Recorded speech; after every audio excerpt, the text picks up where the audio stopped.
Hey guys, welcome back to the video. तो पहले तो एनालिसिस करते हैं निफ्टी का सिंपल में, और उसके बाद कुछ स्टॉक शेयर करूंगा। मैं अपनी एनालिसिस शेयर करूंगा और मेरी वॉच लिस्ट भी है, तो आप उसको एक एजुकेशनल पर्पस के तौर पे लीजिएगा। और आप थोड़ा बहुत नॉलेज जो मैं दे सकता हूँ वो मैं शेयर करूँगा।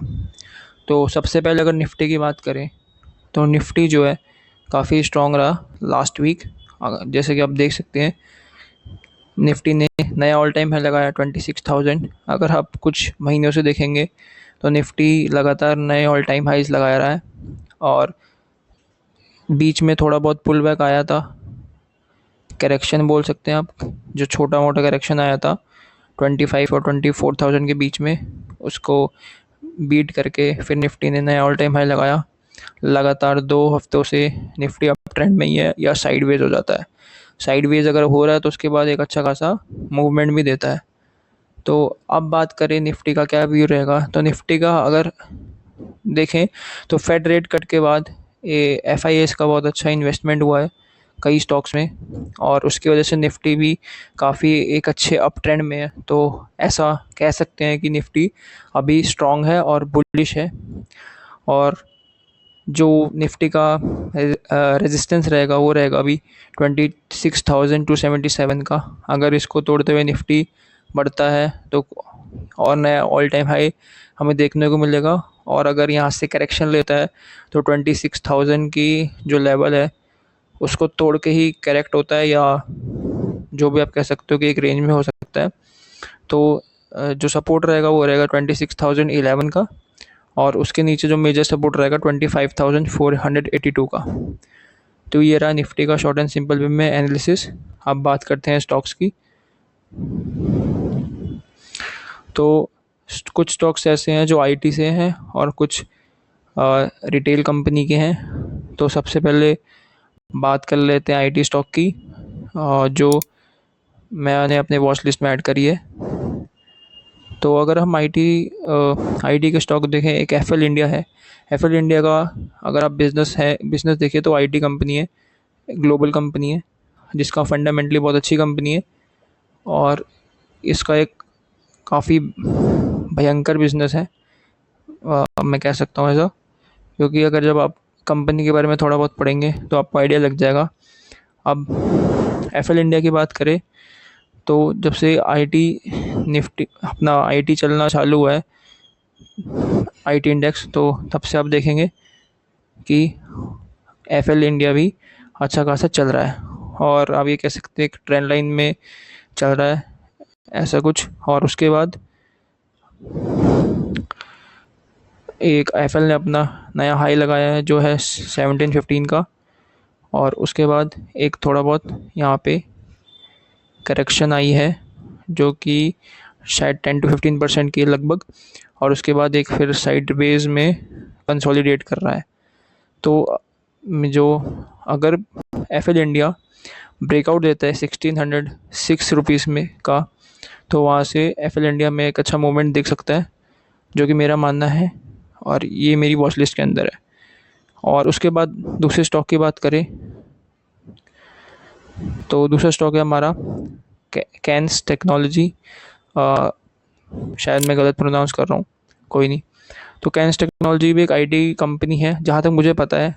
मैंने अभी पूरा रिसर्च नहीं करा, बट मुझे टेक्निकल बेसिस पे बहुत अच्छा लग रहा है ये कंपनी। अगर आप देखेंगे तो ये भी एक अप ट्रेंड में ही चल रहा है। अगर मैं आपको वीकली दिखाऊं तो ये यहाँ से आप देख सकते हैं। अगर मैं इसका छोटा मोटा एनालिसिस करूँ तो इतना अच्छा नहीं एनालिसिस करने में, पर छोटा मोटा मैं बताता हूँ। तो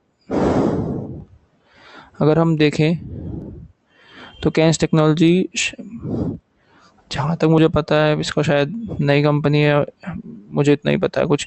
तो 2022 में आई थी ये कंपनी शायद से, या पहले या स्पिरिट वगैरह जो भी होगा, नई कंपनी है जहाँ तक मुझे पता है। तो अगर वहाँ से देखेंगे तो आपको ये स्टॉक जो है अप ट्रेंड में ही दिखेगा। अगर हम ध्यान से देखें तो एक अप ट्रेंड में ही है, जो कि आप देख सकते हो स्क्रीन पे।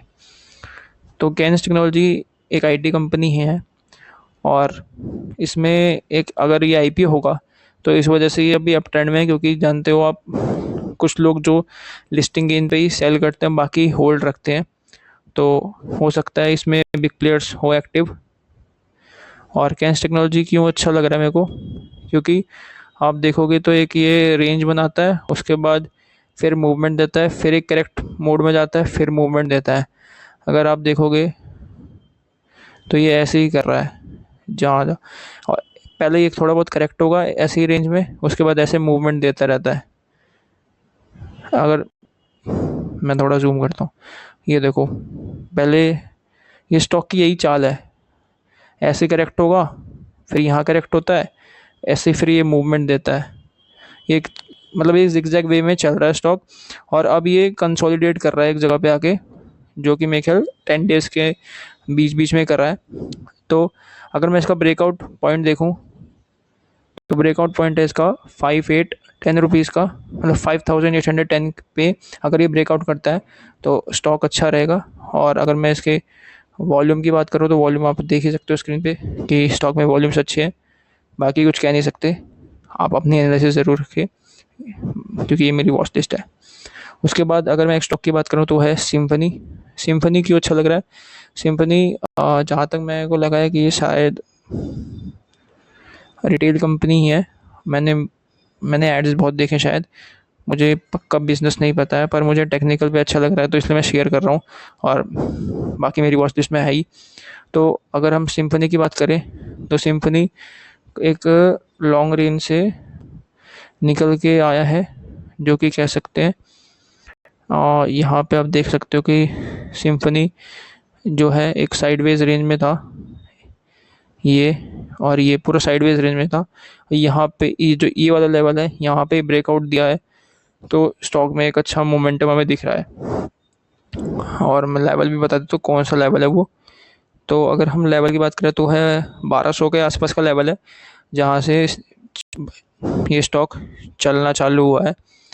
और उसके बाद जो इसका ब्रेकआउट पॉइंट है अभी, मैं कह सकता हूँ, तो वो उसका ब्रेकआउट पॉइंट रहेगा अभी फ़िलहाल 1654 का। अगर ये 1654 के लेवल को ब्रेकआउट करता है, तो स्टॉक एक काफ़ी अच्छा मोमेंट दिख सकता है हमें 10 to 15% तक का, क्योंकि इसका एक 52 वीक हाई कह सकते हो, ऑल टाइम हाई कह सकते हो, जो है 1700 के आसपास का।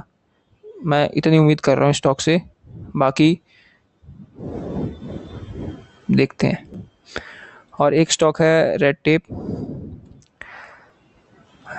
अब रेड टेप में क्यों चुन रहा हूँ, क्योंकि रेड टेप का भी जो मैंने फंडामेंटली चेक करी, देखा मैंने फंडामेंटली भी अच्छी चल रही है, काफ़ी अच्छे प्रॉफिट्स भी हैं आई वुड से।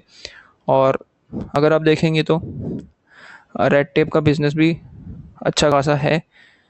और रेड टेप जो है, इसका भी आईपीओ आया था 23 में, अगस्त अगस्त में आया था। आप स्क्रीन पे डेट देख सकते हो, लिस्टिंग जब हुई थी इसकी, उसके बाद से स्टॉक थोड़ा साइडवेज हुआ, जो कि ये वाली रेंज है। उसके बाद इस रेंज को तोड़ के फिर एक ऐसे जिगजैग वे में जो स्टॉक चल रहा है, और स्टॉक की यही मूवमेंट भी होती है। और अगर अभी की बात करें, तो यहाँ जो स्टॉक है वो अ, यहाँ से अपने जो इसका हाई लेवल है 52 वीक हाई, वहाँ से थोड़ा बहुत ये स्टॉक करेक्ट हुआ है, शायद 25% के आसपास करेक्ट हुआ है स्टॉक। और उसके बाद देखेंगे तो एक छोटी सी रेंज में घूम रहा है, जो कि रेंज है इसकी 5 to 6% की रेंज है। अगर ये जो रेंज वाली, ये जो इस पे अगर ब्रेकआउट मिलता है 754 या 760 के आसपास, तो ये स्टॉक बहुत अच्छा मूवमेंट दे सकता है। और रेड टेप का आप जानते ही, रेड टेप के कितने अच्छा बिजनेस है, शूज़ वगैरह इसके कितने चलते हैं।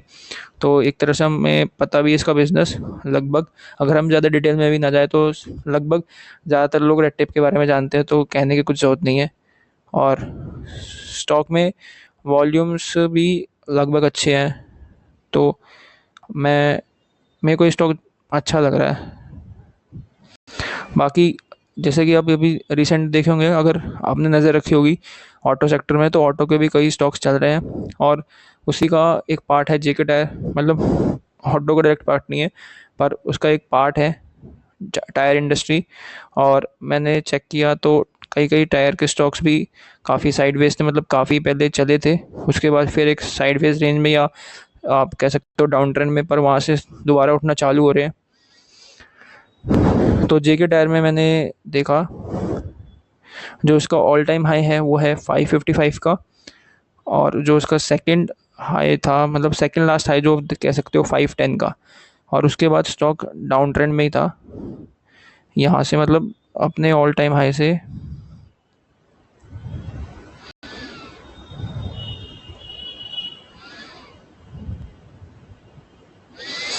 अपने ऑल टाइम हाई से जहाँ पे भी जिस लेवल पे है, अब 21%, 21% अभी एक लेवल पे है, मतलब करेक्शन पे कह सकते हो या डाउन ट्रेंड कह सकते हो अपने ऑल टाइम हाई से। तो अब ये स्टॉक अगर ब्रेकआउट देता है यहाँ से, जो कि ब्रेकआउट रहेगा मेरा 452 का, जो मैं सोच रहा हूँ अगर ये ऐसे करता है तो मैं अपने पोजीशंस में ऐड ज़रूर करूँगा। और जेके टायर का अगर हम बाकी वैसे बात करें तो जेके टायर एक अच्छा खासा स्टॉक है जिसका बिज़नेस भी आप लोग जानते होंगे, सीएट से काफ़ी अच्छा, मतलब काफ़ी अच्छा नहीं पर अच्छा बिज़नेस है सीएट से। और अगर आप देखेंगे ये स्टॉक तो एक हायर हाइज़ ही बना रहा है लास्ट ईयर से अब तक। ये देखेंगे तो अपने प्रीवियस लो को तोड़ते हुए फिर नया हाई, फिर नया हाई और फिर नया हाई। और अगर मैं मंथली पे दिखाऊँ अच्छे से तो मंथली पे अभी आप कह सकते हो एक साइडवेज रेंज में है, और अगर ये 452 के आसपास का ब्रेकआउट करता है तो मैं मोस्ट प्रोबेबली स्टॉक को ऐड करूँगा। और अब बात कर लेते हैं लास्ट वीक जो मैंने स्टॉक शेयर करे थे, तो उनमें से एक स्टॉक था ट्रेंट। ट्रेंड तो मैंने अपनी वॉच लिस्ट में ज़रूर ऐड करा था, पर मैं मेरे से मिस हो गया, और फिर मिस हो गया तो मैंने ऐड नहीं किया। और ये जो लेवल था 7325 का ब्रेकआउट दिया अभी इसने, और वहाँ से अच्छा खासा स्टॉक चल रहा भी है, आप देख सकते हैं।